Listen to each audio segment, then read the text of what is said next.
મારે એકવાર ફરીથી શાળાએ જવું છે. દોડતા જઈને મારી રોજની બાંકડીએ બેસવું છે.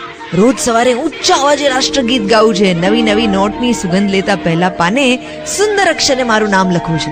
મારે એકવાર ફરીથી શાળાએ જવું છે. રિસેસ પડતા જ વોટર બેગ ફેંકી નળ નીચે હાથ ધરીને પાણી પીવું છે. જેમ તેમ લંચ બોક્સ પૂરું કરી મરચું મીઠું ભભરાવેલ આમલી બોર જમરૂ કાકડી આ બધું ખાવું છે. સાયકલના પૈડાને સ્ટમ્પ બનાવી ક્રિકેટ રમવું છે. કાલે વરસાદ પડે તો નિશાળે રજા પડી જાય એવા વિચારો કરતા કરતા રાતે સૂઈ જવું છે. અનપેક્ષિત રજાના આનંદ માટે મારે એકવાર ફરીથી શાળાએ જવું છે. છૂટવાનો ઘંટ વાગવાની રાહ જોતા મિત્રો સાથે ગપ્પા મારતા વર્ગમાં બેસવું છે. ઘંટ વાગતા જ મિત્રોનું કુંડાળું કરીને સાયકલની રેસ લગાવતા ઘરે પહોંચી જવું છે. રમત ગમતના પીરિયડમાં તારની વાડમાંના 2 તાર વચ્ચેથી સરકીને બહાર ભાગી જવું છે. તો ભાગી જવાની મોજ અનુભવવા મારે એકવાર ફરીથી શાળાએ જવું છે. દિવાળીના વેકેશનની રાહ જોતા 6 માસિક પરીક્ષાનો અભ્યાસ કરવો છે.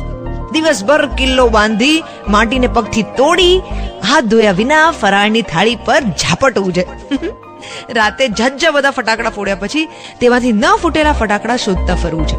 વેકેશન પત્યા પછી બધી ગમ્મતો દોસ્તોને કહેવા મારે એકવાર ફરીથી શાળાએ જવું છે. કેટલીય ભારે જવાબદારીઓના બોજ કરતા પીઠ ઉપર દફતરનો બોજ વગાડવો છે. ગમે તેવી ગરમીમાં એર કન્ડિશન ઓફિસ કરતા પંખા વિનાના વર્ગમાં બારી ખોલી મારે બેસવું છે. કેટલીય તૂટફૂટ વચ્ચે ઓફિસની આરામદાયક ખુરશી કરતા 2ની બાંકડી પર 3 દોસ્તોએ સાથે બેસવું છે. બચપણ પ્રભુની દેણ છે. તુકારામના એ અભંગનો અર્થ હવે થોડો થોડો સમજમાં આવવા માંડ્યો છે. એ બરાબર છે કે નહીં તે પૂછવા સાહેબને મારે એકવાર ફરીથી શાળાએ જવું છે. નાની હતી ત્યારે જલ્દીથી મોટા થવું હતું. આજે જ્યારે મોટી થઈ ત્યારે સમજાય છે કે તૂટેલા સ્વપ્નો અને અધૂરી લાગણીઓ કરતા તૂટેલા રમકડા અને અધૂરા હોમવર્ક સારા હતા.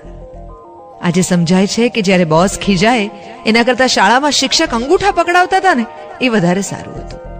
આજે ખબર પડી કે 10-10 રૂપિયા ભેગા કરીને જે નાસ્તાનો જે આનંદ આવતો હતો એ આજે પિઝામાં નથી આવતો. મને લાગે છે ફક્ત મને જ નહીં, આપણને બધાને ફરીથી શાળાએ જવું છે.